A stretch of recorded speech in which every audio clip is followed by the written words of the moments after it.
Hey guys, it's Nessie and welcome back to my channel.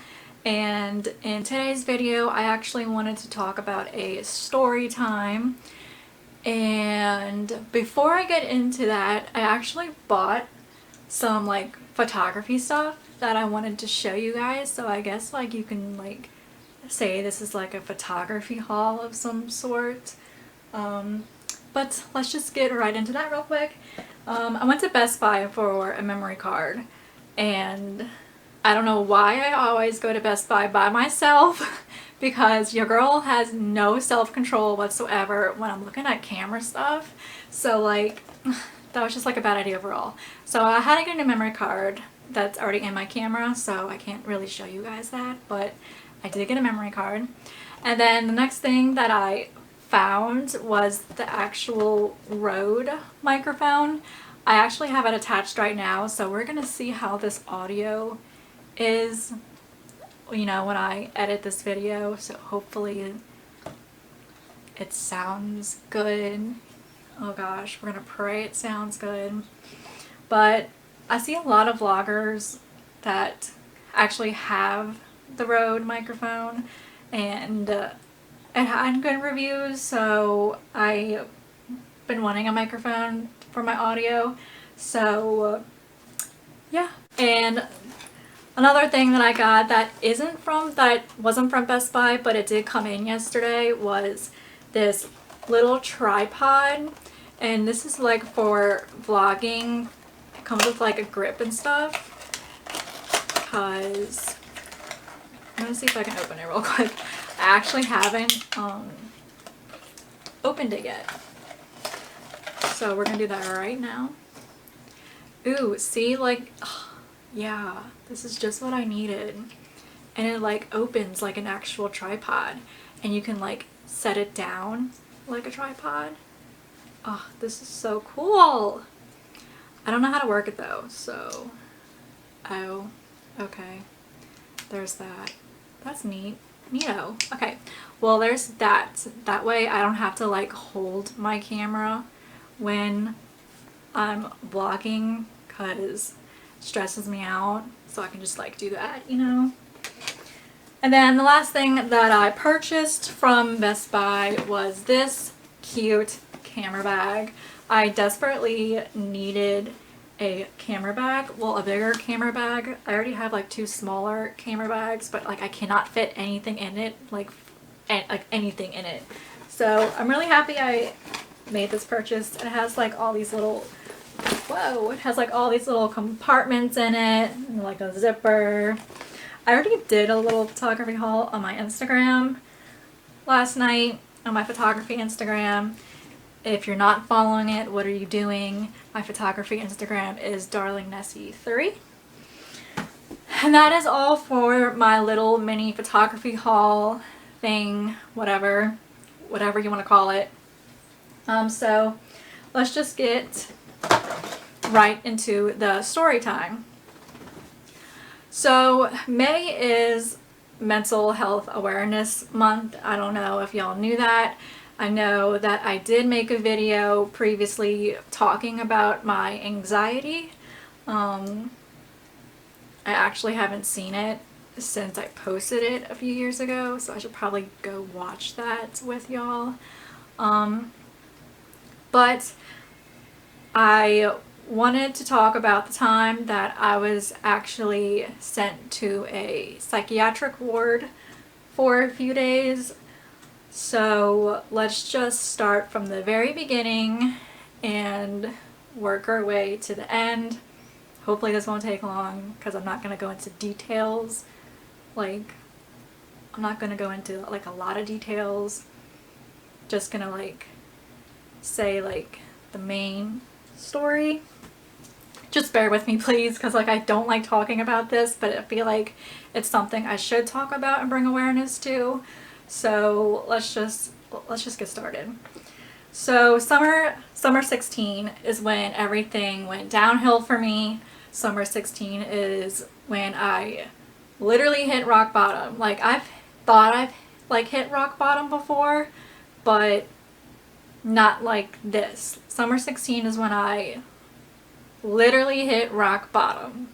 Like, this is like hell, and then it's like, woo, splat. Like, I literally hit rock bottom. So I was in a very, very abusive relationship.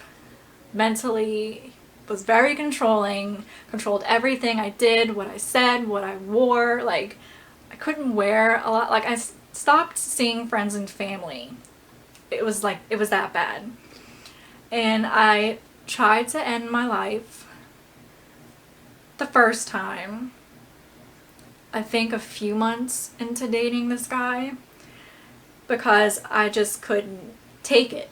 And I thought, you know, I can't leave, so why don't I just end everything? I was going through a lot of problems at home as well, so it wasn't just like all his fault. I was also going through major like home stuff in my personal life, so it was just kind of like everything piling up. And I also have an anxiety and depression disorder, so, you know. So I did that, I tried to do that, didn't work out. He found out, I think I told him actually, because I wasn't feeling very well.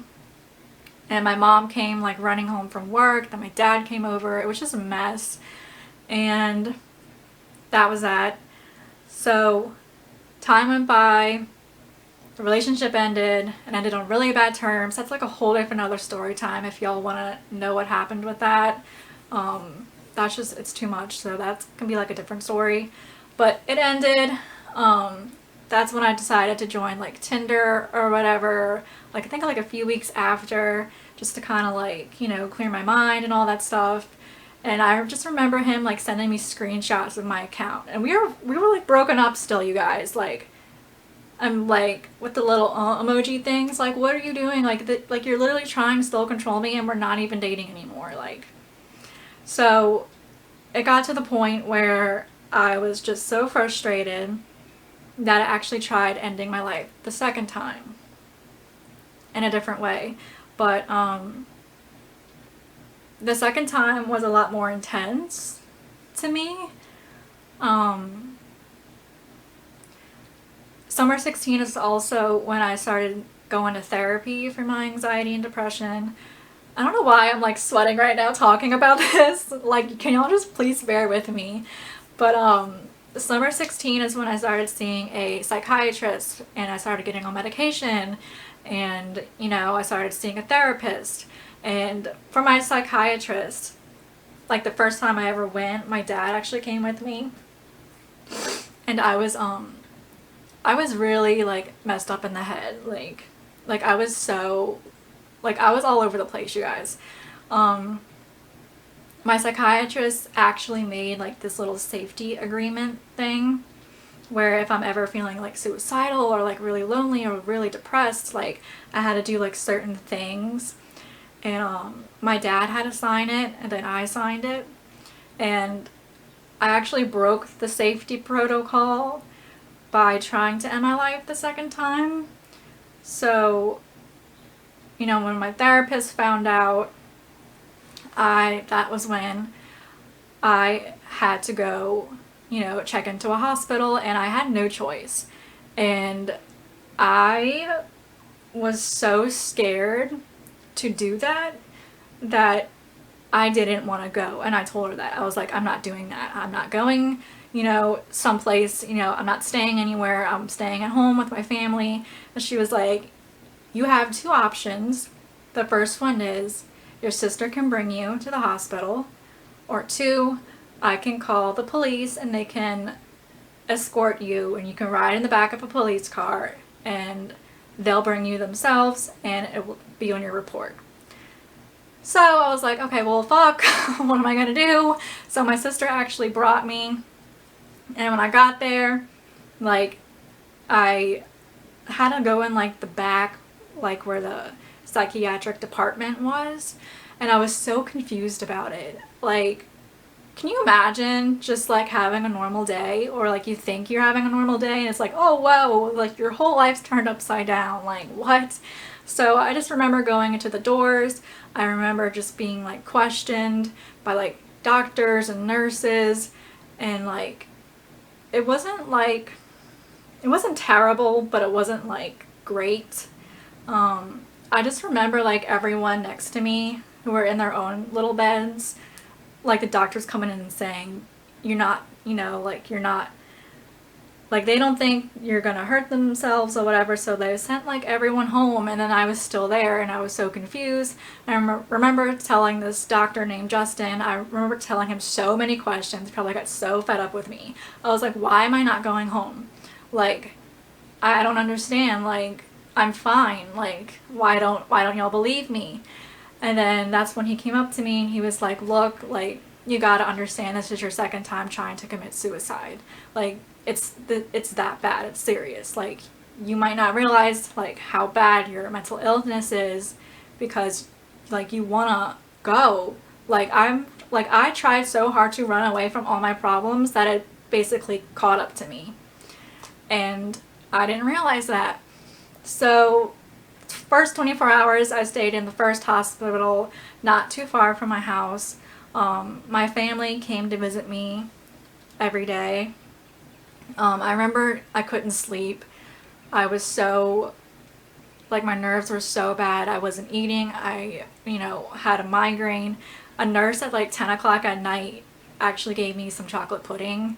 And I remember getting up. I don't know why I was getting up. I think I was going to pee or something. But I actually threw up all the chocolate pudding. And I just started crying to her. I was like, look, I don't want to be here, all this stuff. And she was nice. I think her name was Miss Diane or Nurse Diane. And she actually like gave me like a little pep talk or whatever. And it was really comforting to me. So that happened. And then the very next day, I was getting transferred from Hospital 1 to Hospital 2, which was 30 minutes away. And I rode in an ambulance. I'm not going to talk about that story because I actually wrote an article for The Mighty about that, so I will link that down below if y'all want to read my ambulance story. But when I got to the second hospital, that's when things started to get like complicated. I was 30 minutes away from like all my family members except for like my aunt and my uncle, so that was kind of comforting. But the first day, I had to answer the same questions to make sure like all my answers were like adding up. And I was in like this blue hospital gown with like these slippers, which were actually really comfortable. I wish I would have kept them, but I like threw everything away. I got into my room. I felt so alone. So fucking alone that I was planning on running away at the hospital because I didn't want to be there. Like, I knew, like, in my mind, I don't belong to be here. And I remember walking, or like to the room or whatever, and I was sitting down and I was just crying. And this nurse, I forgot her name, but this nurse, she was super nice. She actually tried to get me out, but the right way, like trying to get me out the right way, not me like running away. And she was like, what are you doing here? She was like, looking at you, I know you don't belong here. And I told her what happened. And she was very nice about it. She just told me, she gave me like a lot of like pointers and tips of like, look, you gotta act happy. You might not be happy right now, but you're gonna act happy. You're gonna put on a smile and you're gonna fake the show for all these doctors and nurses who come in and watch you on the daily. And that's what I did. I literally faked the fuck out of the hospital. I started talking really loud. I was laughing. I was talking to like their employees who worked there, all this stuff, and it was working. And I remember like the second day I had to go like to like some doctor for some reason. I don't remember why we all had to go visit this doctor. It wasn't like a group doctor, like group therapy or whatever. It was like this other random doctor who like takes blood or some shit. And I remember getting there, and I'm really tiny, you guys. Like, I have always been tiny since I was like a teen. or like even since I was little, I've been like super duper tiny, like, and I remember him telling me that I have an eating disorder, and I didn't. I literally had to convince this doctor, y'all, that I did not have an eating disorder, that I was just tiny. Like, and he didn't want to believe it. I literally had to tell him, like, you can call my mom right now. She's tiny. My dad's tiny. My whole entire family is tiny. And he eventually was just like, okay, okay. Because I was not about to stay in a hospital for even more time for, like, something that I don't even have. Like, it was just so crazy. And I met another, it was just like doctor after doctor after doctor, and it's like they wanted to give me so many meds that I felt like I needed to take them in order for them to be like, oh, she's not refusing, so she's doing fine. Like the first night that I got there, they gave me a sleeping pill. A sleeping pill. Because they wanted my first night to be very, like, peaceful. And the room that I was in a room with, like, 3 other girls, and one snored so bad. The room was just so fucking cold. Like, it was just bad. It was just bad. And I remember, like, almost crying to my family when they came to visit me. I just remember them telling me, you gotta get me out of here. Like, you gotta get me out of here. Like, I felt like I was in jail. Like, the first night, literally, I didn't have any clothes because I was literally in a therapy session, and then I was sent over to, like, a hospital with, like, I had no clothes. So they were like, oh, we have clothes that were from Lost and Found or something. So they put me in boy clothes. I remember like hanging out in like the dining area, and I remember this old creepy guy who randomly came up to me and was just hugging me and telling me, oh, you're so beautiful, and like all. I was so petrified. I literally had a panic attack because I don't feel safe around men. I don't. You know, I had an incident with my boyfriend's best friend at a party one night. Like, I felt so uncomfortable with his best friend, and I'm not gonna, like, get into all that, but I literally jumped out of a fucking car because I felt so uncomfortable. Like, I just don't trust men. I don't. The only people I trust is, like, my good guy friends, my boyfriend, obviously, my dad. Like, that's really it when it comes to guys. Like, so when I see, like, this crazy dude just coming up to me and hugging me and shit, like, fuck, don't touch me. And I went to go tell one of the employees. I was like, look, I don't like guys touching me. That's, like, inappropriate. I'm like, I don't want that at all. So, like, he had to stay his distance from me, which was great. And, like, I liked how the setup was, and, like, they call it, like, the suicidal department. That's where I was in, basically, the people who harm themselves department. What? Like, I mean, it wasn't my stay there wasn't that bad as I made it. I knew I didn't belong there. And I remember one girl saying that I was the drive-by because I was staying 2 days or whatever. But, once I got out, I was just so relieved. I, like, you know, guys, 3 years later, I'm doing great. Like, I'm not that anxious anymore. You know, my depression isn't bad. You know, I still get, like, waves of my depression, but it's not, like, how it was. And, that's really it. That's, like, my story time. And I feel like it's all over the place. Oh my god. But, like, I just don't like talking about it. But I feel like I need to talk about it because May is Mental Health Awareness Month. And if I could be a voice to those who are afraid to speak, I want to do that. And that's it. So thank you guys for watching and sticking around for this entire video. We're gonna pray that it makes sense somewhat. And I will see you guys in my next video. Give me some video ideas because I need some ideas. And please give this video a big thumbs up and subscribe to my channel if you aren't already. And I will see you guys very, very soon. And I hope you'll have a good day. Bye!